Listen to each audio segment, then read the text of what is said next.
جمعہ کا دن سورج ڈھلے گا، ہمارے سجدے تلواروں کی سائے میں ہوں گے، خدا کی حضور سبحان ربی الاعلیٰ کی آواز نیزوں اور برچھیوں کے نیچے ہوگی۔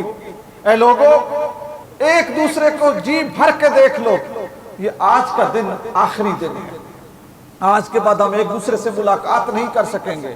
یہاں پہ تھوڑا سا اس چیز کو بھی سوچتے جائیں کہ اتنی مشکلات، یہ سفر، بچیاں، بچے، بیٹے، بھتیجے، سارے کے سارے لوگ ساتھ موجود ہیں، اور آپ جس وقت یہ بات کر رہے ہیں پھر پیاس کی انتہا ہے۔ یہ ساری محنتیں کس لیے ہو رہی ہیں؟ صرف اور صرف دین اسلام کی سربلندی کی خاطر۔ امام علی مقام نے یہ ساری تکلیفیں برداشت کر کے اپنی جان کو اہمیت نہیں دی، قول اور اقرار کو اہمیت دی ہے کہ ہم جو قول کرتے ہیں، جو اقرار کرتے ہیں، وہ بنیاد اس کی انصاف ہوتا ہے، میرٹ ہوتا ہے، مساوات ہوتی ہے، ہم اس کے پہرے دار ہیں۔ کاش کہ کوئی فکر حسینی زبان سے نہیں عمل سے لے کے اٹھتا، کوئی وقت کے یزید کے سامنے کھڑا ہو جاتا، کسی کو حسین کے ساتھ محبت ہوتی، حسین کی فکر کے ساتھ محبت ہوتی، امت مسلمہ کے گلے کے اوپر ایسے چھری نہ چلتی۔ ہم صرف نام کے مسلمان رہ گئے کہ ہم نے کلمہ پڑھ لیا، اب بات ختم ہو گئی۔ وہی غلبہ جو اسلام کی اولین علم برداروں نے بھوک اور پیاس برداشت کر کے اسلام کو دیا تھا، میرے دوستو آج وہ غلبہ ختم ہو رہا ہے۔ خدا کی حضور یہ دعا کرو کہ اے میرے پروردگار، ہماری امت میں ایسے افراد کو پیدا کر دے کہ جو تیرے رسول صلی اللہ علیہ وآلہ وسلم کی امت کو زمانے بھر میں معتبر کر دے۔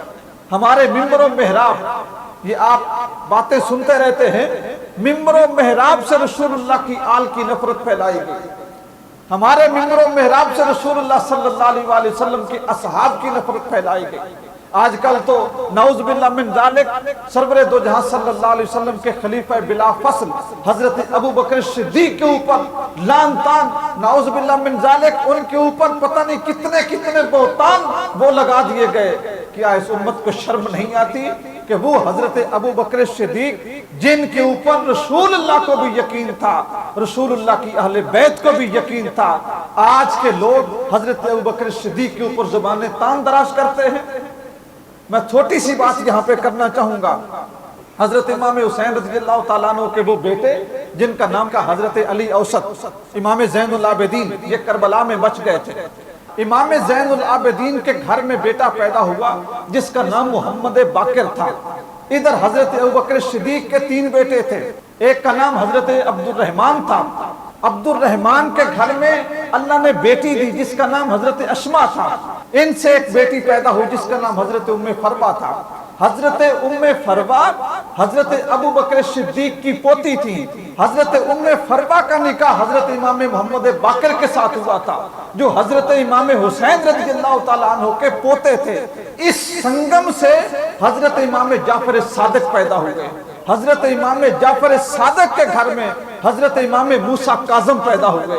حضرت امام موسیٰ کاظم کے گھر کے اندر پھر امام علی رضا پیدا ہوئے۔ حضرت امام علی رضا کے گھر میں حضرت امام تقی پیدا ہوئے۔ امام تقی کے گھر میں امام نقی پیدا ہوئے۔ امام نقی کے بیٹے حضرت امام حسن عسکری تھے اور پھر ان کی اولاد حضرت امام مہدی ہے۔ 7 اماموں کی نسل حضرت ابوبکر صدیق کے گھر سے چلتی ہے۔ تو وہ لوگ وہ زیادہ بہتر جانتے تھے کہ ابو بکر صدیق کا گھرانہ غاصب ہے، نعوذ باللہ من ذالک یوں ہے، یا ہم زیادہ جانتے ہیں؟ آج اپنی دکان چمکانے کے لیے، اپنی گاہکی چمکانے کے لیے، آج لوگوں کو فرقہ واریت میں الجھانے کے لیے منبر سے یہ آوازیں پیدا ہو رہی ہیں، ابو بکر ایسے تھے، آل بیت ایسے تھے۔ خدا کی قسم جتنا ابو بکر آل بیت کو سمجھتے ہیں اور جتنا اہل بیت حضرت ابو بکر صدیق کو سمجھتے ہیں، یہ 14ویں صدی کے مورخ اور 14ویں صدی کے یہ جو فتنہ باز لوگ ہیں، ان کے بس کی بات ہی نہیں ہے مقام میں ابو بکر صدیق کو سمجھنا۔ تو 10 محرم الحرام ہماری زندگیوں میں اہل بیت سے محبت لے کے آتا ہے۔ صرف ان کے نام پہ لڑنا نہ سیکھو، ان کے نام پہ دین کے اوپر مرنا سیکھو۔ یہ پیغام کربلا ہے۔ اللہ کی ذات ہم سب کو ایسے عمل کی توفیق نصیب کرے قیامت کے دن نبی رحمت صلی اللہ علیہ وسلم کو پسند آ جائے. آمین. وما علینا الا البلاغ.